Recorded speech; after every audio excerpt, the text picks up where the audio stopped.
दृग हो तो दृश्य कांड देख, मुझमें सारा ब्रह्मांड,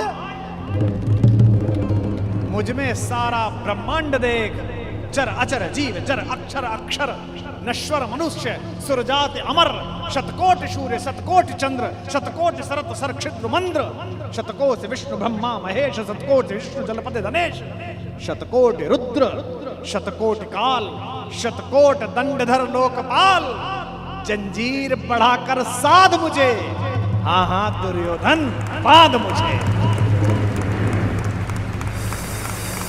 कृष्ण की इस कथा में थोड़ा स्मरण कर्ण का भी कर लो कि उस जैसा कोई आदमी भी पैदा नहीं हुआ जो इतनी सारी चीजों को ठुकरा दे और खुल के कह दे, ए ऋणी कर्ण का रोम रोम, जानते सत्य यह सूर्य सोम, तन मन दुर्योधन का है, यह जीवन दुर्योधन का है। और दो पंक्ति जो कही है कर्ण ने, मैं उसकी दृढ़ता को और उसके समर्पण को प्रणाम करता हूं। सुरपुर से भी मुख मोड़ूंगा, केशव मैं उसे न छोड़ूंगा। जब अभिमन्यु शिविर से बाहर निकला और कृष्ण देखने लगे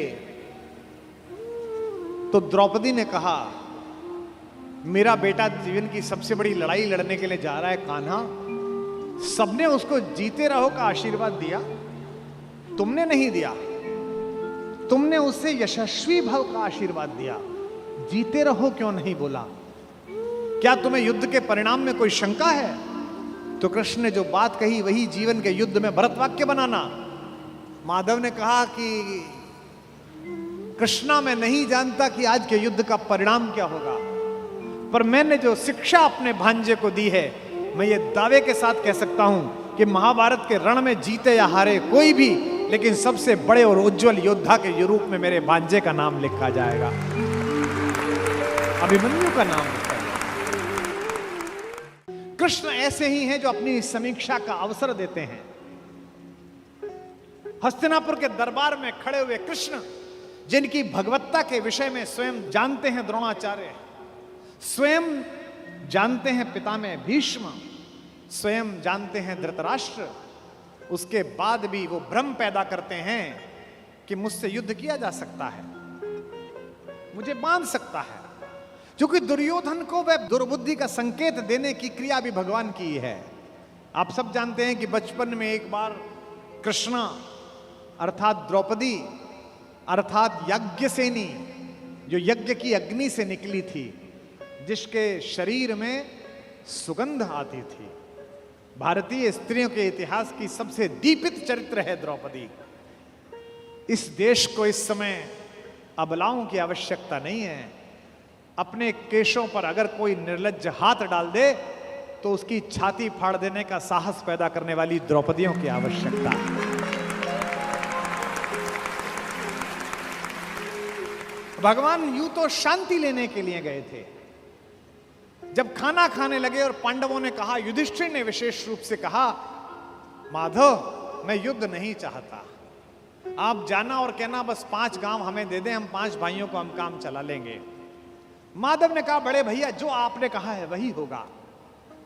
लेकिन माधव तो युद्ध ही चाहते थे।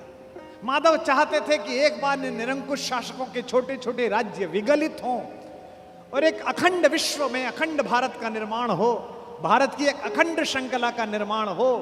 शांति ऐसे नहीं आती। शांति नहीं तब तक जब तक सुख भाग न नर का सम हो, नहीं किसी को बहुत अधिक हो, नहीं किसी को कम हो। ये कहा अर्जुन ने, लेकिन युधिष्ठिर ने नहीं मानी, बड़े भैया ने नहीं मानी। ये जो बड़े भैया लोग होते हैं बड़े शांतिपूर्ण होते हैं। शांति शांति शांति।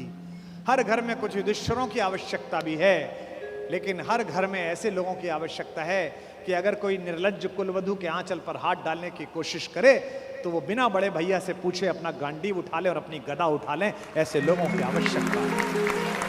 और समय पर ये गांडीव और गदा नहीं उठे तो मान लेना कि समाज में महाभारत प्रतीक्षा कर रहा है। पृथ्वी लाशों से पटेगी, कोई नहीं रोक सकता। शांति लेने के लिए गए। कृष्णा ने भोजन कराया, द्रौपदी ने भोजन कराया। भोजन कराने के बाद निर्वासन की कुटिया से कृष्णा बाहर आई और हाथ धुलाने लगी माधव के। तो उसने कान्हा से पूछा कि कान्हा याद है तुम गर्मी की छुट्टी में हमारे घर आए थे? कृष्ण ने कहा, याद है कृष्णा, तुम मुझसे चौसर में हार गए थे। कृष्ण ने कहा, याद है कृष्णा, मैंने तुमसे कहा था कि मैं इस हार का कुछ लूंगी, जिसे कहते हैं ना O2 अंग्रेजी में, I O2। तो द्रौपदी ने कहा, कृष्णा ने कहा, यू ओ टू मी, तुम्हारा मुझ पर उधार है, एक वादा उधार है, एक कसम उधार है, एक शपथ उधार है।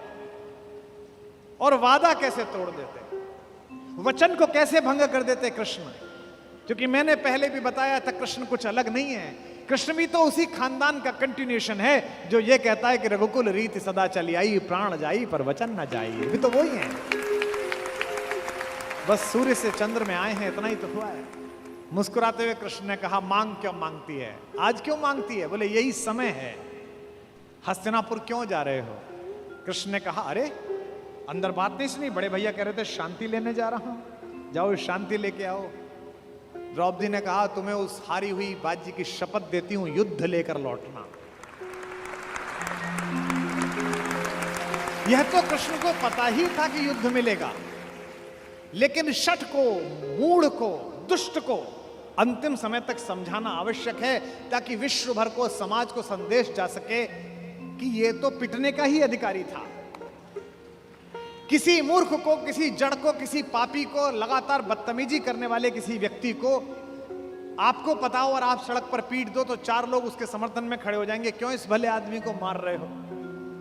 लेकिन वो लगातार बदतमीजी गली में करे, मोहल्ले में लगातार गुंडई करे, उससे पूरा मोहल्ला परेशान हो, और एक दिन कोई लड़का जिसकी जवानी ठीक से फूटी हो, वो पकड़ के उसे थपड़िया दे और छाती पे घुटना रख के बैठ जाए, तो लोग कहेंगे सही पिटाई हुई इसकी, ऐसी योग्य था।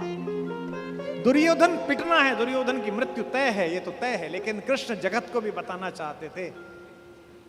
महाकवि दिनकर कहते हैं, वर्षों तक वन में घूम घूम, बाधा विघ्नों को चूम चूम, सह धूप घाम पानी पत्थर, पांडव आए कुछ और निखर, सौभाग्य न सब दिन सोता है, देखें आगे कब हो।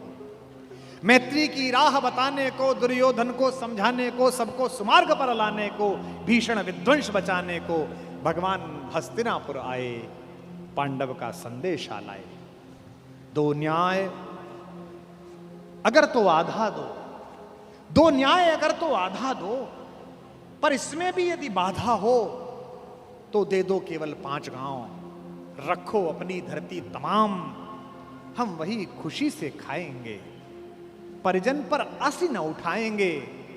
दुर्योधन वह भी दे न सका, आशीष समाज की ले न सका, उल्टे हरि को बांधने चला, जो था असाध्य साधने चला। जब नाश मनुज पर छाता है, पहले विवेक मर जाता है।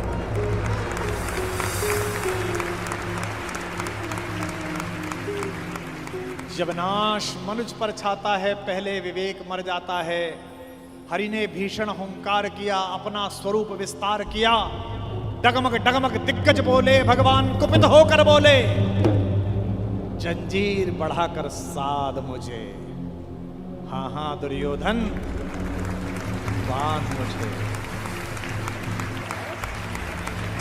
यह देख गगन मुझ में लय है, यह देख पवन मुझ में लय है, मुझ में विलीन झंकार सकल, मुझ में लय है संसार सकल, अमृत फूलता है मुझ में, संघार झूलता है मुझ में, उदयाचल मेरा दीप्त भाल, भूमंडल वक्षस्थल विशाल, भुज पर बंद को घेरे हैं, मैनाक मेरु पग मेरे हैं, दीप्ते जो ग्रह नक्षत्र निखर, सब हैं मेरे मुख के अंदर।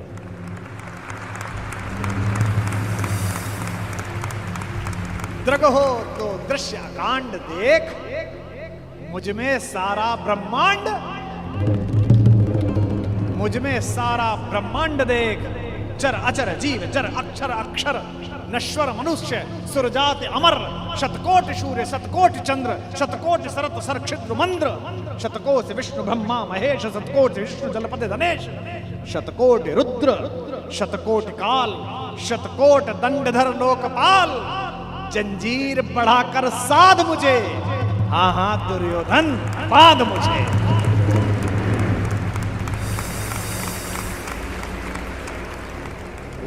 लोक अतल पाताल देख, गत और अनागत काल देख, यह देख जगत का आदि सृजन, यह देख महाभारत का रण, मृतकों से पटी हुई भू है, पहचान कहां इसमें तू है।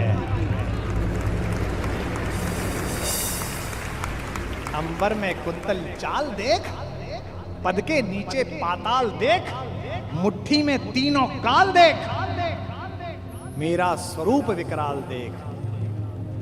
सब जन्म मुझी से पाते हैं, सब लौट मुझी में आते हैं। जिह्वा से कड़ती ज्वाल देख, सांसों से पाता जन्म पवन, पड़ जाती मेरी दृष्टि जिधर, हंसने लगती है सृष्टि उधर। मैं जभी मूंदता हूं लोचन, छा जाता चारों ओर मरण।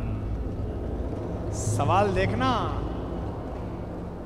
बांधने मुझे तो आया है, जंजीर बड़ी क्या लाया है।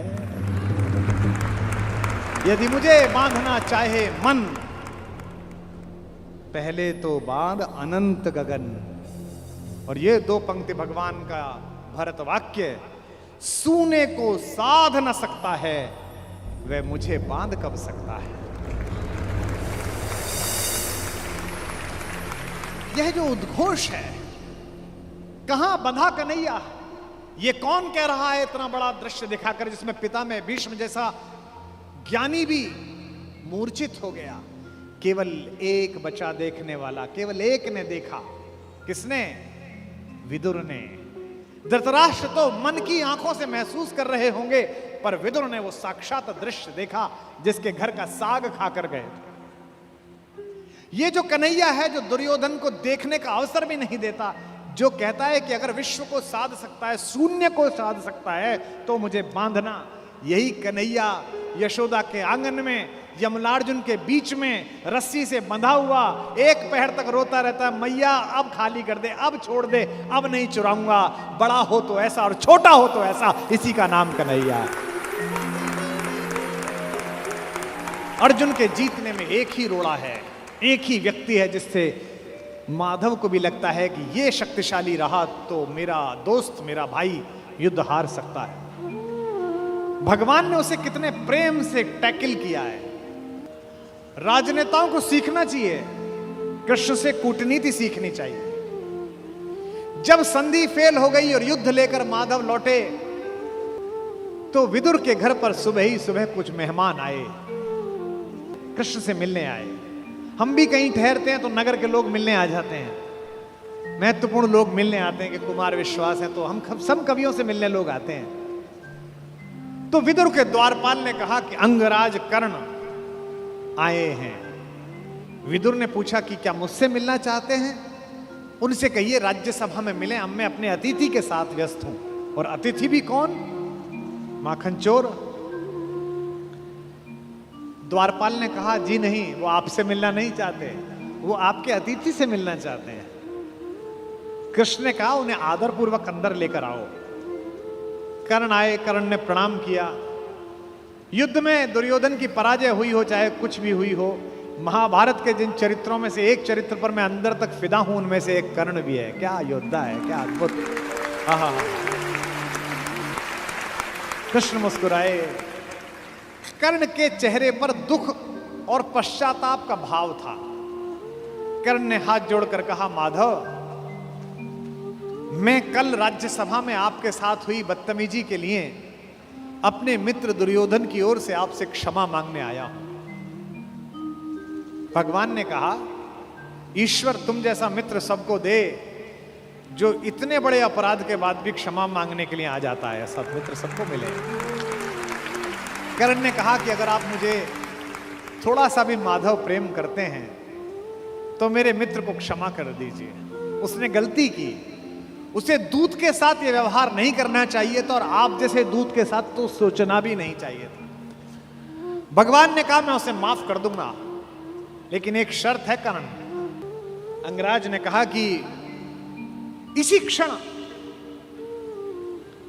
मैं आपको अंग प्रदेश का राज्य दे देता हूं, मेरा शरीर ले लीजिए पर मेरे मित्र को माफ कर दीजिए। कृष्ण ने कहा, शरीर देने की इतनी उतावली में मत आओ अंगराज, समय तय हो चुका है, सबको देना पड़ेगा, तुमको भी देना पड़ेगा, सबका तय है। कर सकते हो तो इतना करो, अब मैं वापस पांडवों के पास जा रहा हूं, हस्तिनापुर की सीमा तक मुझे छोड़ के आओ। उसने कहा, इससे बड़ा सौभाग्य का होगा कि मैं आपको छोड़ने चलूं? आइए मेरे रथ में बैठिए। कृष्ण ने कहा कि ठीक है, मैं तुम्हारे रथ में बैठ जाता हूं। आपकी कार में कोई बहुत बड़ा आदमी बैठने लगे तो कभी भी ड्राइवर से गाड़ी मत चलवाना। ड्राइवर से कहना, तू नीचे उतर, सवार बहुत बड़ा है, अब ड्राइव मैं करूंगा, गाड़ी खुद चलाना सदा। कर्ण ने अपने चालक से कहा कि नीचे उतर, इस रथ पर त्रैलोक्य का स्वामी बैठने वाला है, ड्राइव मैं करूंगा। और कर्ण तो ड्राइवर का ही लड़का है, सूत पुत्र है, उसको तो आता ही है रथ चलाना, और रथ चालक का बेटा है। कर्ण रथ चलाने लगा, भगवान पीछे से उतरकर कर्ण के पास आकर बैठ गए और थोड़ी देर बाद उसका रथ छोड़कर उसे अपने रथ पर बिठा लिया, वहां भी वही रथ चलाने लगा। अब भगवान ने उससे बातचीत शुरू की। देखिए कितने बड़े कूटनीतिज्ञ हैं ये कन्हैया, दिखते भोले हैं लेकिन परम चालू। इनको पता था कि एक ये आदमी है जो फजीता करेगा, इसका मनोबल तोड़ो। पहली बार कर्ण को यह पता चला जो भेद उन्होंने बताया। हरि बड़े प्रेम से कर धर कर ले चढ़े उसे अपने रथ पर। रथ चला परस्पर बात चली, शमदम की टेढ़ी घात चली। शीतल हो हरि ने कहा हाय, अब शेष नहीं कोई उपाय। कर्ण अब कुछ बचा नहीं, हो विवश हमें धनु धरना है, अब तो हमें यह धनुष उठाना पड़ेगा, क्षत्रिय समूह को मरना है। मैंने कितना कुछ कहा नहीं, विषबाण कहां तक सहा नहीं, पर दुर्योधन मतवाला है, कुछ नहीं समझने वाला है। चाहिए उसे बस रण केवल, सारी धरती की मरण केवल। ये जो अहंकार है कि मैं कुछ नहीं दूंगा, क्या बोला दुर्योधन 5 गांव माने पे? सूच्यग्रम नैव दास्यामि बुना युद्धे न केशवः।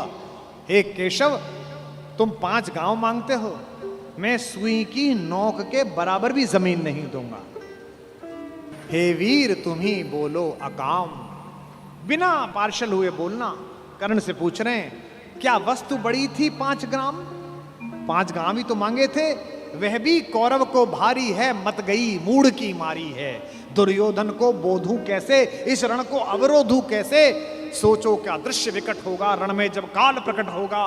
बाहर शोणित की तप्त धार, भीतर विधवाओं की पुकार। निशस्त्र विशस्त्र बिल्लाएंगे, बच्चे अनाथ हो जाएंगे। चिंता में क्या और करूं, शांति को छिपा किस ओट धरूं। सब राह बंद मेरे जाने, अब पासा फेंका। पहले तो माहौल बनाया कि तुम सब मरोगे बेटा, तू भी मरेगा और तेरा यार भी। एक तरीका है बचने का, सब राह बंद मेरे जाने।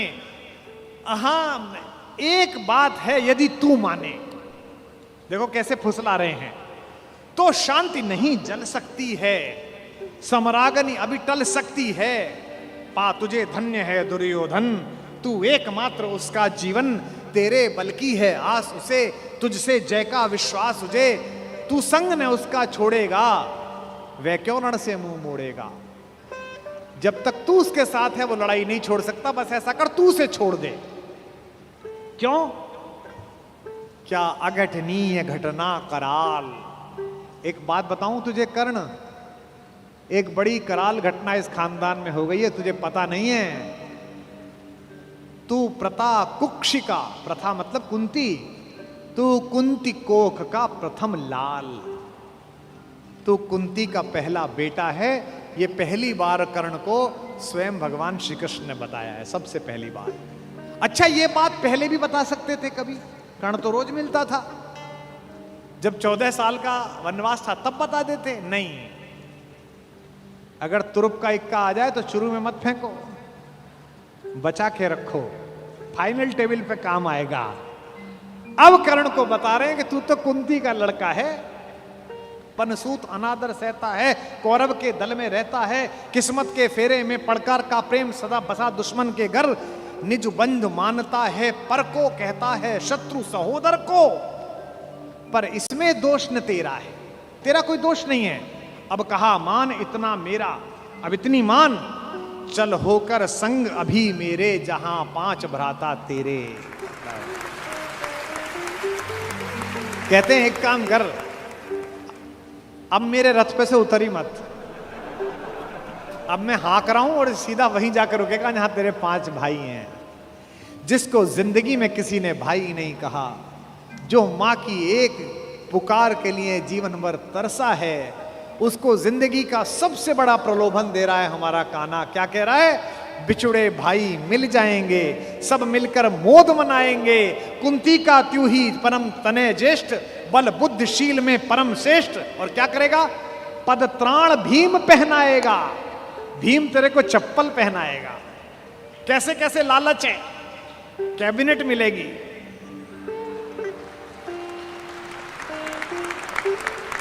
और उसमें भी कोई छोटा मोटा मिनिस्टर नहीं, सीधा ही प्राइम मिनिस्टर। पद त्राण भीम पहनाएगा, हैं? धर्मादिप युधिष्ठिर चमर डुलाएगा। तेरे दरबार के बाहर कौन खड़े होंगे? पहरे पर पार्थ प्रवर होंगे। जो तेरा दुश्मन है, तेरा छोटा भाई अर्जुन, ये तो तेरा एनएसजी कमांडो बनेगा। पहरे पर पार्थ प्रहर होंगे, सहदेव नकुल अनुचर होंगे। सब लोग तुझे पहचानेंगे, असली स्वरूप को जानेंगे। खोई मणि को जब पाएगी, आखिरी दाव जो मारा है, खोई मणि को जब पाएगी, कुंती फूली न समाएगी। क्या लालच है, क्या लालच है। आहा हा हा। कुरुराज स्वयं झुक जाएगा, संसार बड़े सुख में होगा, कोई न कहीं दुख में होगा। सब गीत खुशी के गाएंगे, तेरा सौभाग्य मनाएंगे। और आखिरी में ऐसी बात कहता है, और कौन दुनिया को जो देता है वो भीख मांग रहा है। मेरे कन्हैया को पृथ्वी की आग टालने के लिए भीख मांगनी पड़ी। कुरुराज समर्पण करता हूं, पूरा राज्य कुरुराज समर्पण करता हूं, साम्राज्य समर्पण करता हूं, यश मुकुट मान सिंहासन ले, बस एक भीख मुझको दे दे। कौरव का तज रण शोक सखे, भूखा भावी हर शोक सखे। ये तो कन्हैया हैं जो इतनी स्ट्रेटेजी अपनाते हैं। किस लिए? देखो, ये बड़ा गहरा गणित है, इसको समझो। इस दाव को चलने में कृष्ण का कोई नुकसान नहीं है। अगर कर्ण इधर आ जाता तो महाभारत समाप्त हो जाती। और एक ऐसा योद्धा जो सुबह दोपहर शाम इसी बात की कसम खाता था कि अर्जुन को मारना है, इन पांडवों को मारना है, इसके कलेजे में ये बात डाल दो कि ये तेरे भाई हैं, तो जब युद्ध लड़ेगा तो थोड़ा तो हाथ कांपेगा, थोड़ा तो दिल के अंदर कुछ दुख दुख पैदा होगी। शत्रु की मानसिकता को कमजोर करना, शत्रु की मानसिकता पर प्रहार करना, यह काम है। लेकिन कृष्ण की इस कथा में थोड़ा स्मरण कर्ण का भी कर लो कि उस जैसा कोई आदमी भी पैदा नहीं हुआ जो इतनी सारी चीजों को ठुकरा दे और खुल के कह दे, हे ऋणी कर्ण का रोम रोम, जानते सत्य यह सूर्य सोम, तन मन दुर्योधन का है, यह जीवन दुर्योधन का है। और 2 पंक्ति जो कही है कर्ण ने, मैं उसकी दृढ़ता को और उसके समर्पण को प्रणाम करता हूं। सुरपुर से भी मुख मोड़ूंगा, केशव मैं उसे न छोड़ूंगा।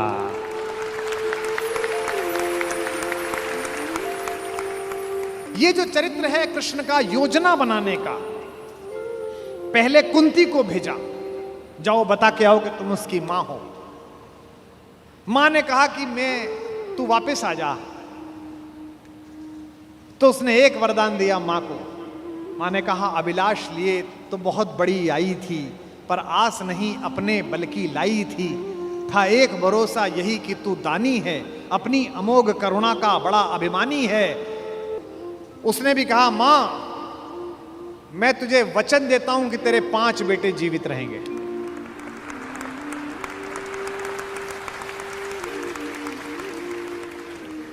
इसका मतलब है कि कर्ण ने कहा कि युद्ध के बाद 5 बेटे जीवित रहेंगे।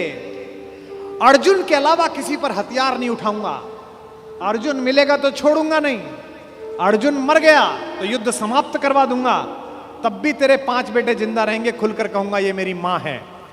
और अगर अर्जुन का दाव चल गया मां, तो तुझे पता और मुझे पता कि हम मां बेटे हैं, तेरे 5 बेटे जिंदा रहेंगे। जा मां, मैं तुझे वरदान देता हूं। तू दान दान रही किंतु क्यों माता, पुत्र ही रहेगा सदा जगत में दाता। मैं ही देता रहूंगा। दुनिया तो उससे सदा सभी कुछ लेगी, पर क्या माता भी उसे कभी कुछ देगी। मैं एक कर्ण अतएव मांग लेता हूं, बदले में तुझको 4 कर्ण देता हूं। छोड़ूंगा मैं तो कभी नहीं अर्जुन को, तोड़ूंगा कैसे स्वयं पुरातन प्रण को। पर अन्य पांडवों पर मैं कृपा करूंगा, पाकर भी उनका जीवन नहीं हरूंगा। और जिन्होंने महाभारत पढ़ी है उन्हें पता है कि जब कर्ण सेनापति बना, उस दिन उसने 4 पांडवों को 5 बार पकड़ के छोड़ दिया। भीम तो उसके रथ के आगे आके नृत्य करने लगा, गुस्से में रोता हुआ कि मुझे अपमानित करके छोड़ता है, मैं क्षत्रिय हूं, मेरा वध कर, मुझे मार दे। और गालियां बकने लगा, तू सूत का पुत्र है, तुझे क्या पता कैसे लड़ा जाता है। भीम के रथ को तोड़ दिया अपने तीरों से कर्ण ने। उसी कर्ण को इन्होंने, जो पीछे खड़े मुस्कुरा रहे हैं, बिना शस्त्र के मरवा दिया। उसके हाथ में कोई धनुष नहीं और मरवा दिया। अर्जुन से कहा, मार, अभी मार। आपको लग सकता है कि ऐसा क्यों हो गया। यही कृष्ण हैं जो कूटनीति को इस प्रकार नियोजित करते हैं कि उसका तर्क भी साथ साथ देते हैं। रश्मिरथी में मेरे पिता में, मेरे बाबा, हमारे खानदान के बड़े दिनकर कहते हैं कि विपद में कर्ण को यो ग्रस्त पाकर, सराशनहीन अस्तव्यस्त पाकर, जगाकर पार्थ को भगवान बोले, खड़ा क्या देखता है मौन भोले। सराशन तान, बस यही अवसर, यही है, तान मार इसको, घड़ी फिर और मिलने की नहीं है। विषख कोई बाण, बाण कोई गले के पार कर दे, अभी ही शत्रु का संहार कर दे। क्या कह रहे हैं कृष्ण, सोचो क्या कह रहे हैं। धर्म की धुरी लाने वाले, जिन्होंने पैदा होने से पहले ये कहा था कि भैया जब जब धर्म की हानि होगी तब तब मैं आऊंगा। यदा यदा ही धर्मस्य ग्लानिर्भवति भारत अभ्युत्थानम अधर्मस्य तदात्मानम सृजाम्य। हम धर्म की स्थापना के लिए आए हैं और निहत्ते को कह रहे हैं मार मार मार। ये क्या है, ये अधर्म है कि धर्म है। अब मैं तर्क दे रहा हूं कृष्ण की ओर से, जो कृष्ण ने उस समय तर्क दिए होंगे। कहते हैं, श्रवण कर विश्व गुरु की देशना यह, विजय के हेतु आतुर ऐशना यह। सहम उठा जरा कुछ पार्थ का मन, विनय में ही मगर बोला अकिंचन। नरोचित किंतु क्या यह कर्म होगा, मलिन इससे नहीं क्या धर्म होगा। हंसे केशव वृथा हट ठानता है, अभी तू धर्म को क्या जानता है। कहूं जो पाल उसको धर्म है ये, मैं जो कह रहा हूं वो कर। हनन कर शत्रु का सत्कर्म है ये। क्रिया को छोड़ चिंतन में फंसेगा, उलटकर काल तुझको ही घसेगा। ये जो हमको सिखाते हैं कि हम दूसरे की सीमाओं का अतिक्रमण करके घर में जाके ना मार के आए, इनको पूछो कि जिस समय हिंदुस्तान के चौराहों पर बम फटते थे, इनको पूछो कि जम्मू कश्मीर में जाते हुए हमारे सीआरपीएफ के जवानों के मुंह पर मतदान के समय जाते हुए ये लफंगे चांटे मारते थे।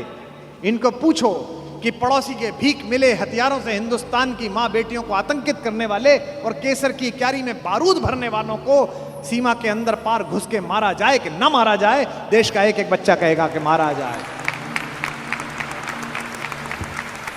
नहीं, जब पार्थ को देखा सुधरते, हृदय में धर्म का टुक ध्यान धरते, समय के योग्य धीरज को संजोकर कहा राधे ने गंभीर होकर।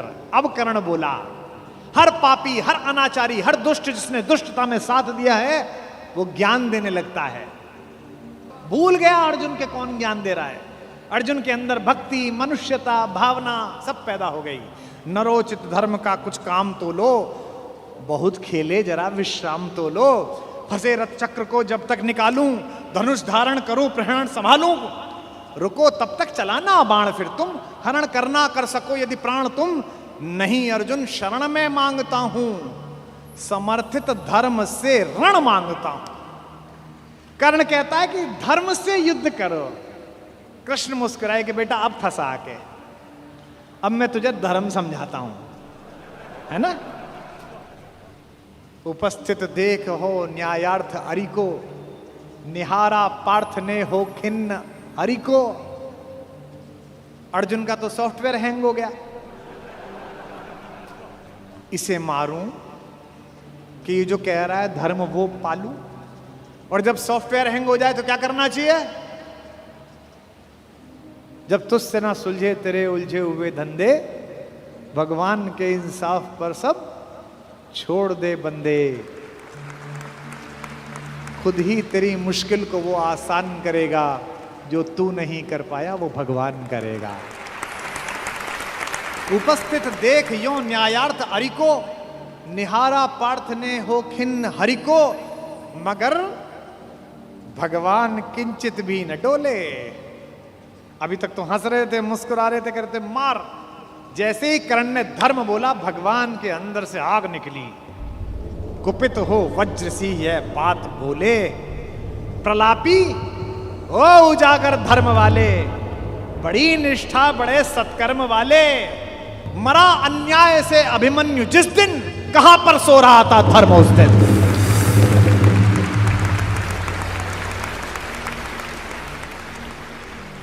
मरा अन्याय से अभिमन्यु जिस दिन, कहां पर सो रहा था धर्म उस दिन।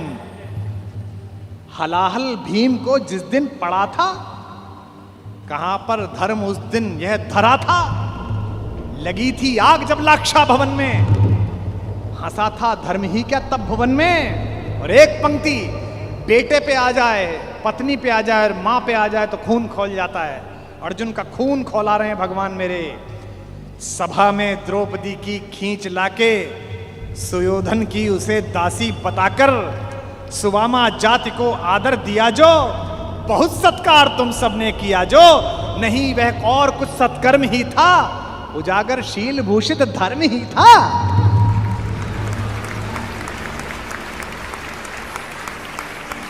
जिस दिन एक रजस्वला बेबस महिला को बाल से खींचकर तेरे दोस्त का नीच छोटा भाई लाया था, और तेरे उस तथाकथित मित्र ने अपनी जंघा पर हाथ मारा था कि यहां बैठेगी, उसी दिन तय हो गया था कि इस जंघा पर धर्म युद्ध के खिलाफ चोट पड़ेगी।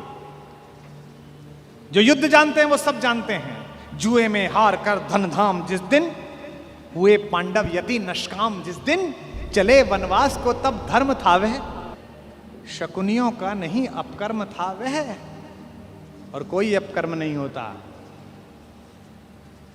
कटी से नीचे प्रहार करना अधर्म है, लेकिन दुर्योधन की जंघा तोड़ी भीम ने, कोई नहीं। ये जो रणनीतिकार कृष्ण है।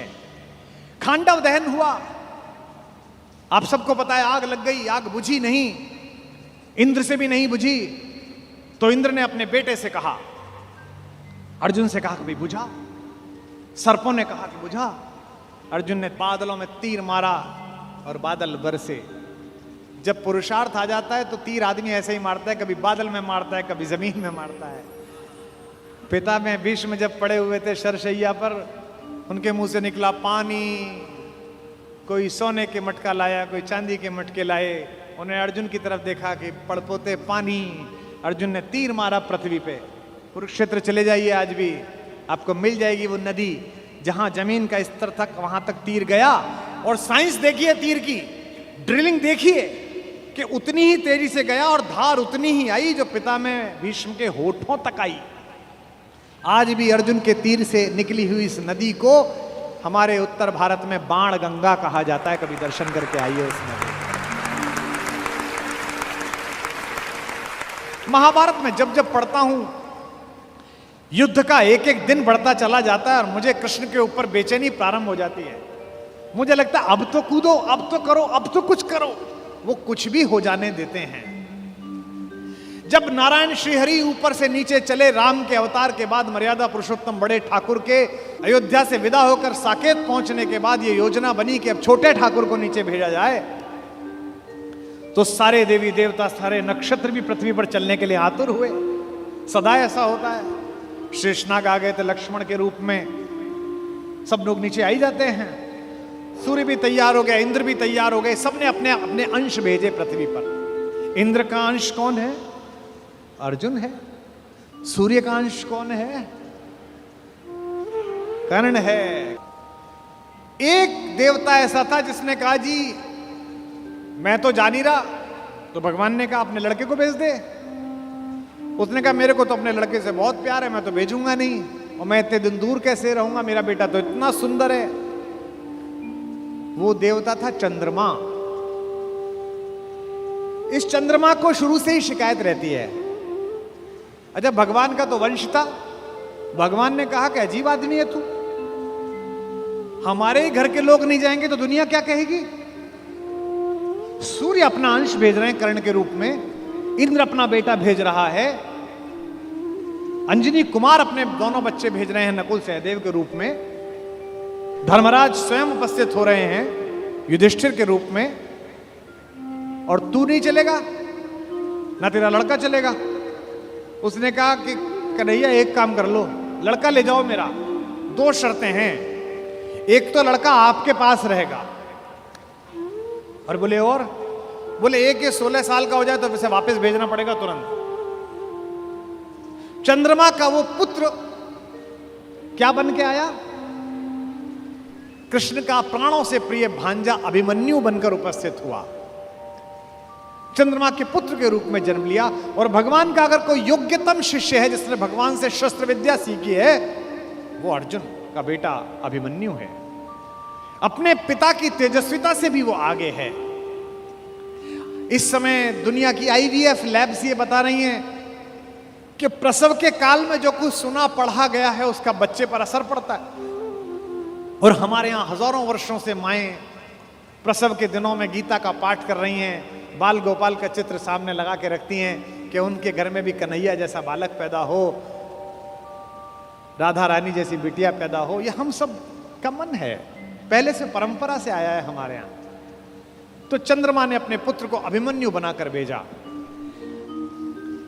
एक दिन ऐसा आया महाभारत के युद्ध में जब योजना पूर्वक कुरुक्षेत्र के मैदान से खींचकर अर्जुन को अलवर की तरफ ले जाया गया, मत्स्य प्रदेश की तरफ, विराट की नगरी की तरफ। अर्जुन युद्ध की सीमा क्षेत्र के बिल्कुल आखिरी हिस्से पर पहुंच गया जहां से सूर्यास्त से पहले लौटना संभव नहीं था। अब यह पांडवों के शिविर में चर्चा का विषय बना कि ये जो चक्रव्यूह सजा दिया गया इसे तोड़ेगा कौन? किसी को नहीं आता तोड़ना, इसमें घुसना ही नहीं आता, केवल अर्जुन को आता है।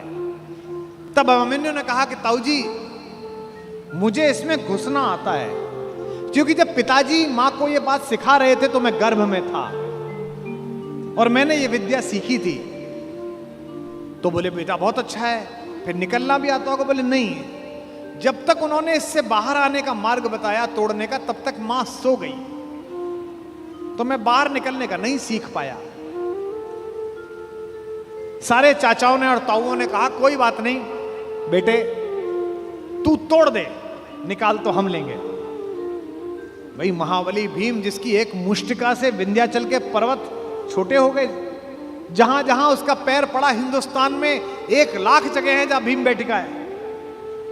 जिस पत्थर पे चले जाओ बड़ा सा गड्ढा है, बोले ये भीम का पांव रख पड़ा हुआ है। ये देश महान है। इस देश में 2-3 जगह हर जगह मिलती हैं माता सीता की रसोई, जहां जाओ वो मां की रसोई मिलती है। क्या बढ़िया प्रतीक शास्त्र है। दुनिया के 44 देश घूम लिए। इसी क्षण भी अगर भगवान वापस बुलाए और ऊपर बुला के पूछे कि तेरे सत्कर्मों के कारण तुझे देश चुनने का अवसर दिया जाता है, तो मैं दुनिया के सारे देश छोड़कर फिर यही चुनूंगा जहां की मिट्टी में गोपाल लेटा है, जहां के पर्वत पर्वत पर हमारी मां ने भोजन बनाकर उन पर्वत श्रृंखलाओं को तपस्या का केंद्र बना दिया है, जिसके रेणु रेणु पर अपने चरण रखकर राघवेंद्र सरकार भगवान श्री राम मर्यादा पुरुषोत्तम ने और लीलाधर योगेश्वर कृष्ण ने जिसे चंदन बना दिया है। भगवान चुप रहे, किसी ने उनकी सलाह न ली। सेनापति दृष्टद्युम्न थे, द्रुपद पुत्र। सेनापति ने योजना की कि कोई बात नहीं बेटा। मामा ने भांजे को आज्ञा दी कि कोई बात नहीं, तू चला जा इसके अंदर और हम सब तुझे निकाल लेंगे। इतिहास गवाह है, तारीख गवाह है कि अभिमन्यु ने उस चक्रव्यूह को तोड़ा और चक्रव्यूह के दूसरे चक्र में ही पांडवों की सेना को बाहर कर दिया गया और चक्रव्यूह में वो अकेला रह गया। क्या लड़ा, अद्भुत युद्ध हुआ। सुनते हैं कि इंद्र माताली से, जो उसका सारथी है, जो उसका ड्राइवर है, उससे बोला कि रथ लेकर चलो। उसने कहा अभी तो दिन पूरा चढ़ा हुआ है, मैं कैसे आऊं? उसने कहा देखने आओ कि युद्ध कितना सुंदर हो रहा है। अभिमन्यु जिस दिन जा रहा था लड़ने के लिए, उसने सबके पैर छुए। युधिष्ठिर ने कहा जीते रहो मेरे लाल।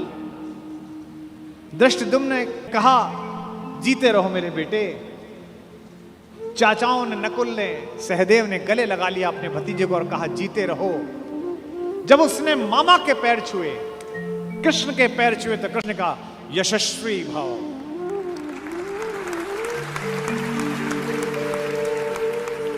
जब अभिमन्यु शिविर से बाहर निकला और कृष्ण देखने लगे, तो द्रौपदी ने कहा मेरा बेटा जीवन की सबसे बड़ी लड़ाई लड़ने के लिए जा रहा है कान्हा, सबने उसको जीते रहो का आशीर्वाद दिया, तुमने नहीं दिया। तुमने उससे यशस्वी भव का आशीर्वाद दिया, जीते रहो क्यों नहीं बोला?